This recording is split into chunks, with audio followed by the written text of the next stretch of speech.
Hi, everybody. Welcome back to this week's episode of the City Confessions. Today's guest is Stevie Bowen. She's the founder and author of The City of Dating, her memoir turned dating community platform dedicated to helping others date to find themselves, not their soulmates. Ooh, I love that so much because, as some of you might know, I also wrote a book about New York City dating. And more than that, it's about self discovery. And I always talk about dating other people is truly just a process of dating yourself. So, hi, Stevie. How are you? And welcome. Hi, thank you so much for having me on. I'm so excited to chat today. Absolutely. So, why don't you introduce yourself to my listeners and tell us who you are, what you do, and of course, your relationship with New York City? Yes, so I am the founder and author of The City of Dating, like you said, which my dating platform, which I founded after the publication of my first book, The City of Dating, a memoir, which I wrote back in 2020. Which is sort of when everyone sort of lost their job. I did as well. And I was like, what do I do with myself? And I had this idea to write thank you letters to past dates, relationships, one night stands. And I started with one, Mr. Bumble. And I thought, wow, this is actually making me sort of create closure for myself, even if it was Mm. just for little dates and things, and realizing, oh, I've learned X, Y, and Z from this. So I just continued to write these letters. And then it like sort of became a book. And I decided to publish it. And now I write a weekly dating advice column on the City of Dating. We have date confessions where people submit, their best or worst date confessions on there as well. And I sell the book and, little martini pins. And it's just all about the idea of like learning to love dating again. Mm. And enjoying the process of it instead of just sort of focusing on the outcome. But this all kind of goes back. I moved to New York City when I was 18 for school, so in 2014, and it's just been an adventure since then. Oh my God, there's so much I want to dive Yeah, into. So, first of all, you obviously have an accent. Where are I you do. from? I am a bit complicated. I'm originally from England. Okay.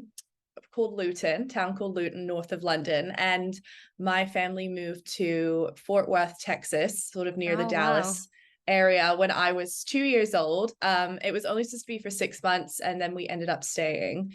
But I spent half my time in England and half my time in Texas. So I sort of have a very weird mixed accent. Hmm. Um, so it's kind of like I've been dropped in the middle of the Atlantic or something. But that's the beauty of it, right? To have Mm-hmm. different backgrounds because that shapes who you are and your perspective. So I'm curious to know, when did you actually start dating? Was it in New York City? Yes. So I really wasn't like in high school. I mean, I don't even know if I had a proper date. Like, you went over to a boy's house to watch a movie or something. And that's when I had like my first kiss. I didn't have my first kiss till I was 17 years old. So I guess people would say like a late bloomer, Hmm. per se. But I was just so interested in just hanging out with my friends and enjoying life that I just didn't really bother to date Hmm.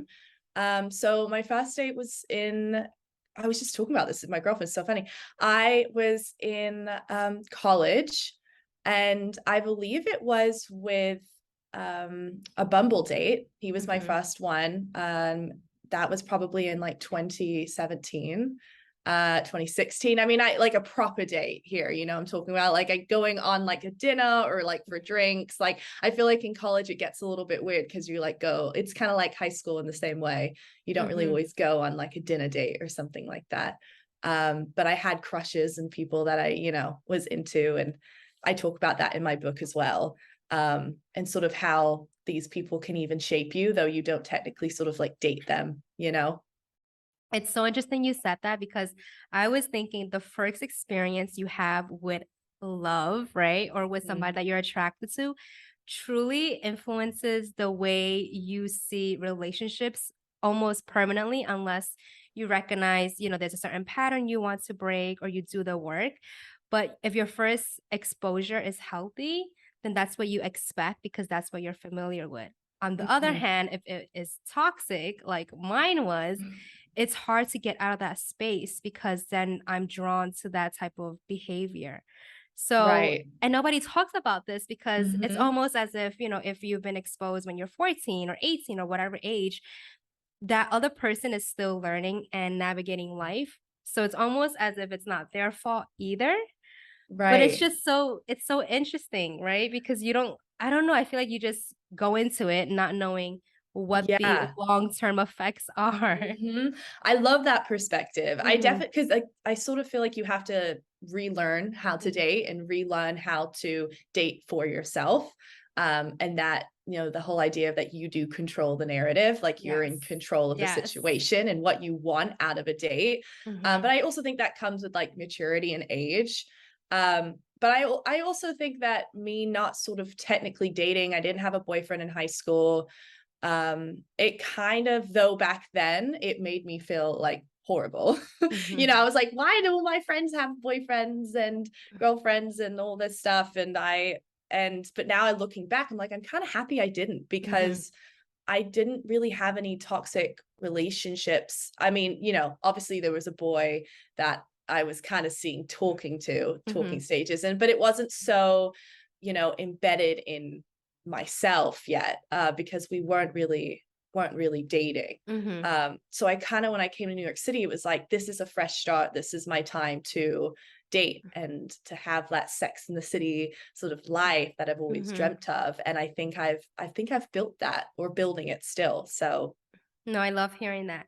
Did you always approach dating in that sense though, as if you were, trying to find yourself, getting to know yourself, or did you go into it wanting to find your quote unquote soulmate? mhm. I no, I didn't go into it at first knowing like, oh, I'm in control of the situation. I think it was definitely something I had to learn Mhm, myself. I don't know if I ever went into dating when I first came into the city wanting like a boyfriend or a relationship. I think because I was also so young. mhm, I was still discovering myself, but I think I gave too much of myself to men before we were like in a relationship, or if it was just sort of a situationship. Looking mhm, back at it now, like, God, like I'm just kind of like, I think writing that book really made me realize, like, oh, this isn't what I want. Like, this sort of type of lifestyle is not for me. And mhm. I want different things for myself. I think it definitely comes like learning how to date for yourself and date based on like the things that you want takes time and takes going on dates to figure that out. Um, Absolutely.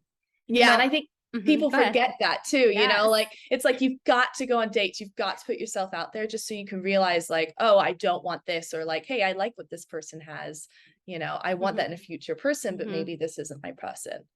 So, I love that you mentioned that because I feel like oftentimes people want to take breaks, which is totally fine, and they want to heal. But then in the process of doing that self work, you're also not practicing those skills. And you have mhm, to be in a relationship to learn how to be a good partner. You can read all the books, right? And you can mhm, listen to all the podcasts and all these like amazing talks and inspirational quotes. But how do you actually act in those situations? Because that's what I've learned. I went to therapy, throughout mhm, 2020. That's my first time going. And I felt like I did so much progress and my self awareness increased immensely. But then I got into a relationship and I thought, "Oh, I did all the work." But actually, I if you're not in a relationship, how are you supposed to, practice those skills? So it's mhm. really interesting that you mentioned that. And I'm curious to know, you mentioned Bumble. Was that Yes. the only app you used? It was the first one I used. My best friend and I in college we got on Tinder when Tinder was just sort of Mm. starting out, but I never really took that seriously. Mhm. I'm right now I'm on Bumble, I'm on Hinge. I don't really use Bumble as much anymore right now. I just, how I feel like Hinge and Bumble always flip-flop to which one's better. Right now I'm a little annoyed with Hinge, so I'm like kind of creeping back to Bumble a little bit. I'm on Raya, Okay. which is an absolute shit show. I mean, it's just no one talks to you. I mean, I message people, no one messages me Right. back. I've been on one date from Ryan. I've been on it for maybe 6 months now. And Mhm. it's not like I try to reach out, but I don't know if it's worth paying the money. Mhm. And I was just talking about this because I'm like, I feel like it's like a scam because now, what if I stop paying for it and then I delete the app and then I never get back on? I know. I think that's their model. That's It how they get must you. be. It must be how they get you because now I'm sort of realizing, like, God, I'm not meeting anyone. This is a waste of my money. But at the same time, like, what if I want to get back on at some Right, point in my right. life? God. But yeah, so Raya, Bumble, Hinge. There's Foreplay, which is that new, I don't know Oh, if you've what's heard of that? them. I So like the it's name. yeah, it's so fun. So these two best friends developed it. It's particularly new and you match, so you like team up with like one of your friends Oh, that's fun. who's Yeah. also on the app, and then you match with other teams or other like two people Okay. to like go on like Double date? a double date, Okay. or you can use it for like friends and stuff like that. And I've been kind of swiping through. I have yet to go on a date with anyone on there, but it's kind of fun because you look through it and then it'll send it to your best friend or your other Oh, teammate, and they'll fun. be like, oh, Stevie liked so and so, like, do you like them, sort of thing. It's so funny, but But it what kind of if makes you it a end little. up liking, like, what if your friend likes that person? Well, you get like two people, you get Oh, like okay, two okay. So it's not profiles okay. in one, sort of thing. Ooh. Yeah, it's fun. So it's like kind of fun. It's like seeing like two guy friends and Right. like they have a little bio and stuff. But I think there's definitely so many more dating apps out there. Mhm. I'm still just like a Hinge girl, to be Me honest too. with you. You Me know, too. it just How feels safe. Yeah, I like the prompts and the way they set it up. Me How did too. you feel about online dating? Um, I think I went through a time where like I hated it. I think like everyone, and I think that time sort of came in like 2021 when you're like, I need to meet people in real life. And I think it was after everyone was sort of in quarantine and stuff. Mhm. But I sort of learned that there's a bit of a balance that comes with meeting people in real life and like meeting online. I think we've got to a point where you can't just like do one without the other. Um, though I would love to meet someone in in real life at a bar, at a party, or like through friends of Mhm. friends. I just don't think it's practical enough to just sort of only rely on that these days. And I think there's so many ways like online to meet people that you particularly wouldn't meet, people of Mhm. different cultures and like Mhm. people that are outside of your own community, which is what Absolutely. I love about dating, you know. Yes, me too. So tell me about the biggest dating lesson you've learned throughout your journey so far. Yeah. I think my biggest thing is not to give yourself completely to someone, like in the sense of like emotionally. Just committing to them in your mind before having that conversation with the other person of like where they want what they want in a relationship, where they think your relationship is. I think for a while before, also like you were saying with therapy, before I went to therapy, I sort of figured this all out. I just would give up my control so Mhm. early on and like act monogamous to people, though we hadn't had that monogamy question or conversation. And I think that's such a big thing, especially like, I don't know, I find like with me and my other friends, it's like, why are we committing to people when we haven't had that commitment conversation yet? And I think you get stuck, and that's how you sort of get stuck in a situationship, because you're monogamous, but you're like, don't even know if the other person's being Mhm. monogamous. Um, and I've just learned that that is not the way to do it.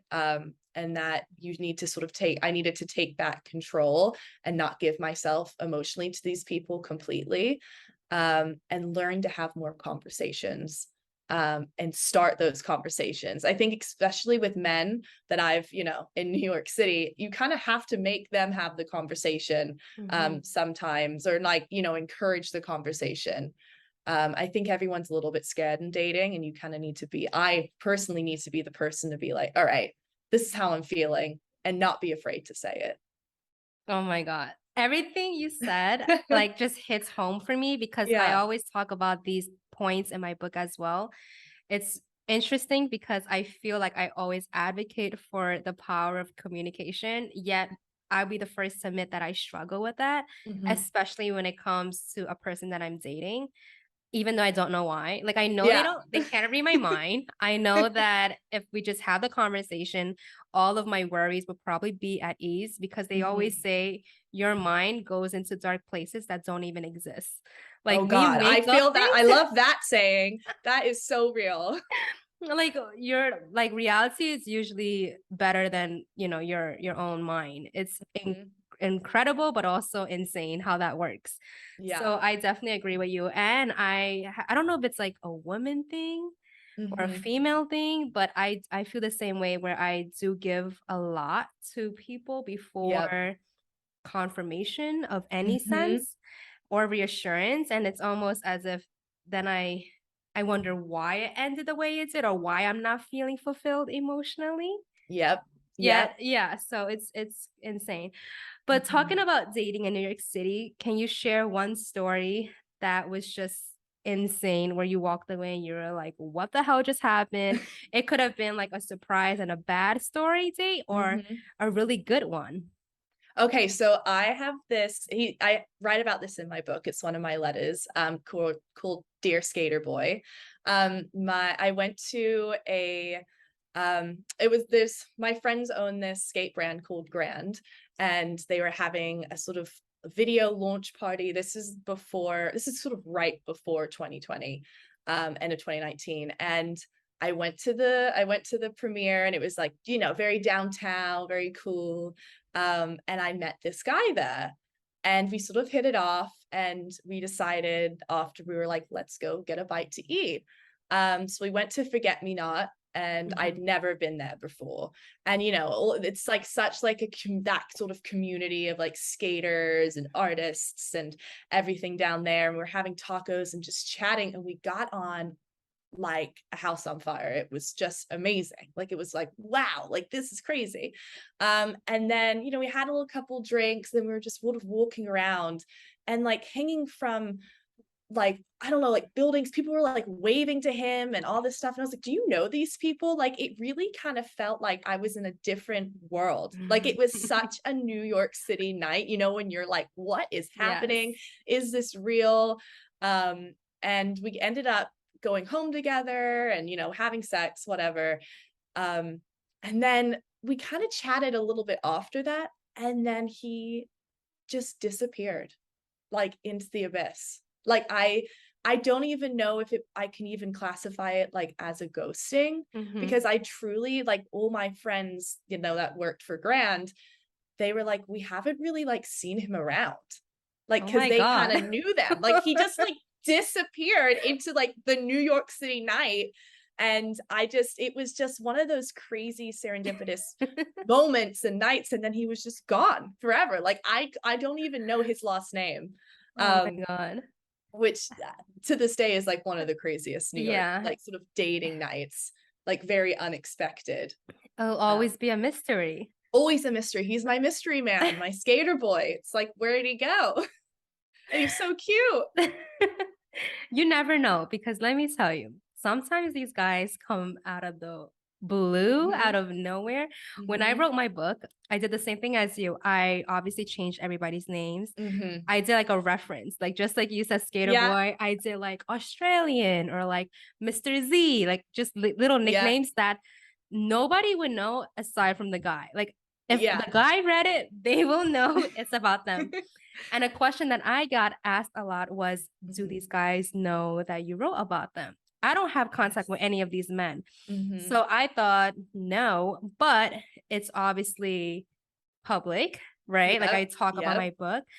And I honestly didn't think anybody would reach out. And I had about three guys, like months Wow. after I launched the book, wrote to me and was like, hey, I read your book. And I was like, oh my God. Just like it's a book really for women. Hmm. Obviously anybody can read it, but I was Yeah. shocked. So Yeah. it's interesting because like you said, you're talking about it from, a present moment looking back. I mean, Hmm. I don't know how it was for you, but that's what I did. Yes. Hmm. And I'm not scared, but it's also like this was my experience. And a part of me was so, so, so how do I say it? Like, I don't know what the word is, but I really wanted to almost ask them what did they think of it. But I Yeah. also didn't want to Hmm. open that can of worms because I am in a relationship right now. Mhm. But did any of the guys reach out to you? Yeah, so no one has, like, reached out saying that they have read it. I had one guy, who is Mr. Twig in the book. He So, okay, here's the thing about me. Here's a bit of a background. I typically, unless like the guy is super toxic or something, and I don't want him on my Instagram anymore, I like hoard all the guys that I date Oh, or okay. that follow me on Instagram. They usually still follow me. Okay. And I follow about half of them back, just sort of depending on like what's best for me. Mhm. So a lot of them like see, my things when I promote my book and, podcasts that I'm on and stuff like that. I had Mr. Twig DM'd me and was like, "Am I in this book?" And I just said, I was like, "Well, you're just gonna have to buy it and find out. Absolutely. Exactly. Like, I'm not gonna tell you, like, if you're interested, you could definitely reach Yep. out, like, buy it and then like reach out to me." And then I had, which was really funny, I had this guy who I dated ask me if he was in the book, and he was not. I did not I didn't add him in the book, so it was kinda like, no, you, like, didn't make it. Like, Yeah.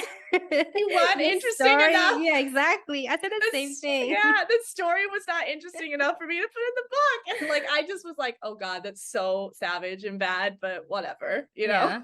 Who I know, cares? I think it's, like, in a weird way they want to be a part of it, but then it's also unpredictable because you can write about Yes. anything and everything. So it's Yes. like, how did you paint them? But at the same time, it's Mhm. from your experience, so it's always valid. So Yeah. that's so, so funny. I know that Mhm. you mentioned in your column, you write about or you have people put in their dating confessions, correct? Mhm. Yes. Okay, so my podcast is called The City Confessions, Yes. and I wanted to see if Stevie, if you can share a city confession. This can relate to dating or just something personal or something you just want to get off your chest. And Yeah. this should be like not like a secret, but I want only the people who are listening to this podcast to know. Okay. I God, what is the confession? I mean, I have so many. My confession of last Friday Oh, is this is timely. I met back up with a guy I dated back in like beginning of this year, and I hadn't like kind of been in contact with him, and he reached back out a little bit, and like sometimes I'll like go back on a date with Mhm. them, but like it was a little complicated how it ended, and I ended up meeting him for a drink, and then we had sex. No, I'm But yes, go ahead. Finish your but, story. like, it was good, like, I felt like it was a, like, validating experience Mhm. for me, um, and I know it's that's, like, a little controversial of, like, Totally. going back out with someone that you had, like, kind of finished with, but for me, it felt okay, but yeah, I met him at a bar on the Upper East Side and, went back and had sex, and that was it, I'm and then I here for it. left. No, I'm here for it because I actually think it's really interesting. I write about the lessons that I've learned after every chapter in my book. And I think Mhm, one of the lessons I mentioned is that sometimes your past doesn't stay in your past. Like mhm, people think you meet somebody, things end, and that's like the end of their story. But yeah. as writers, if you actually look at it from like a storyline perspective, it's Mhm. almost as if, if the character didn't die, if you didn't kill them Right. off, they still exist. And you Mhm. never know, they can just circle back into a future chapter Yep. down the road. And I always say, again, I'm happy. So, like, but like hypothetically, if I wasn't in a relationship or that somebody from your past comes back, wouldn't it be so interesting to actually meet them again, especially Yeah. because there's so much growth that, I mean, Mhm. hopefully, on Yes. both parts, and it's almost like a new relationship, and you can talk about what you guys been through, how you are now. Like, I think that's Yeah. actually so interesting. Yeah, it really was. I mean, we met up for these drinks and we had like a, "What are you up to now? Yes. What are you doing?" Um, and from like my perspective is I completely felt like way more in control than I ever did in our old relationship, realizing how much I have grown in my Mhm. maturity and my emotional maturity within this particular relationship, and being like, wow, I'm just like feel so much comfortable in myself talking to this Yes. man than I ever was.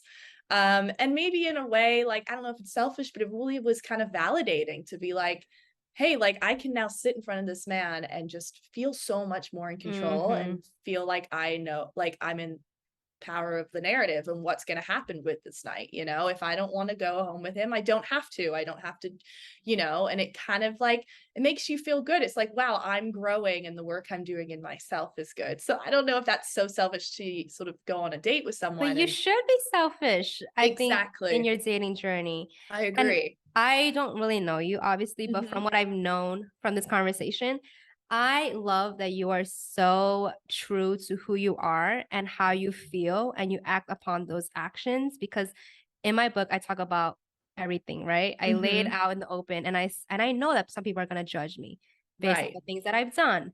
But at the same time, I always say I am a feeler. Like if I'm in the Mhm. moment and I feel like doing something, I'm going to do it because I'm Yeah. honoring how I feel. And that's how it comes across with Yeah. you as well. So I I'm like, love that. yes, girl. Like Yes. there's no shaming in anything that Hmm. you do. Hmm. So Yeah. I'm here for it. Okay, we are wrapping up, but I want to do two quick games. We're talking about dating. So I want to do a never have I ever edition Ooh, with okay. 5 questions, and then the other one is New York City. Okay.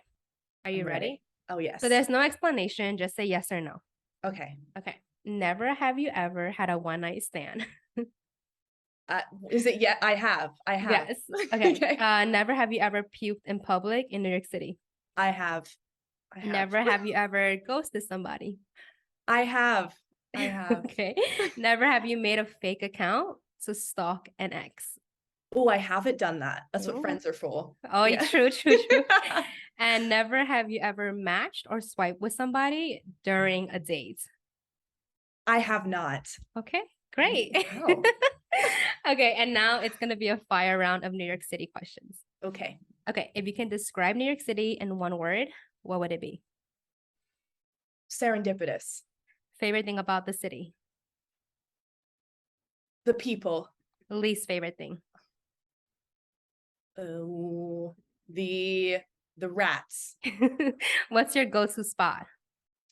Central Park. Oh, I love that. I want to go now because the Oh fall God, you foliage. have to go. It's Yeah, I think I'm beautiful. going tomorrow. And if you can thank New York City for one thing, what would it be? For helping me find myself. That's so, so beautiful. So I want to thank you so much for being on my podcast. And now it is your chance to plug away. I'm going to have all of your information in the show notes, but where can people find you? And are you working on any special projects for the rest of the year? Yeah, thank you so much for having me. You can find my book, The City of Dating, on thecityofdating.com or where ebook versions are available every platform, everywhere. I'm at The City of Dating on Instagram, TikTok. You can find my dating advice column on there, as well as thecityofdating.com. Um, I'm currently thinking about working on another book, maybe more like fiction this time. So Mm, we shall see. We shall see. But I yeah. love that. Okay, I have one final question because I always bring it back to my wonderful guest. So, Stevie, what is the one thing you love most about yourself? I love my strength. Oh, I love that too. That is such a beautiful thing to acknowledge in yourself. Mhm.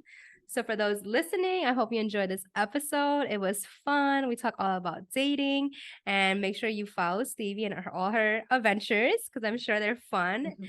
And with that being said, thank you so much for watching or listening, and stay tuned for next week's episode. All right, bye. Bye.